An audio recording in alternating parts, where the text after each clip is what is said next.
Servir Dieu toute notre vie dans la congrégation des missionnaires Oblats de Marie Immaculée. Tel est le vœu formulé par les 11 frères Michel, Émile, Serge Olivier, Jean-Marie, François Xavier, Jacob, Kevin, Davidson, Christian, Marie-Justin et Gilbert ce samedi 9 septembre 2023 en la paroisse Saint-Pierre du Garoua. L'oblation perpétuelle, puisque c'est de cela qu'il s'agit, a été présidée par le père Ferdinand Oonondi, supérieur provincial du Cameroun, par ailleurs représentant du supérieur général en présence de 32 prêtres.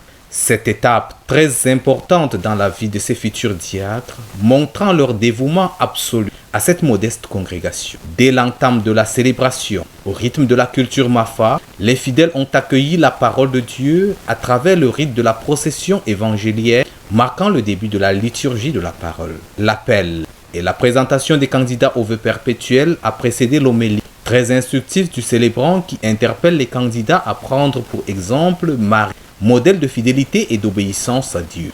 Le rite de la profession commence avec le dialogue entre le provincial et les professes correspondant à l'acceptation des conditions de vie dans la congrégation.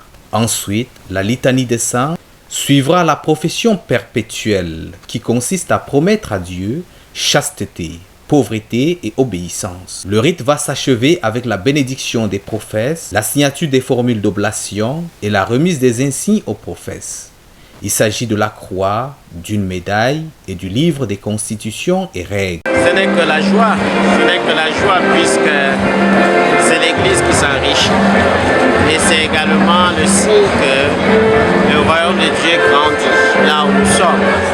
Nous sommes donc heureux de cet événement que nous venons de célébrer. Pour les jeunes qui ont soif, je ne peux dire que c'est simple.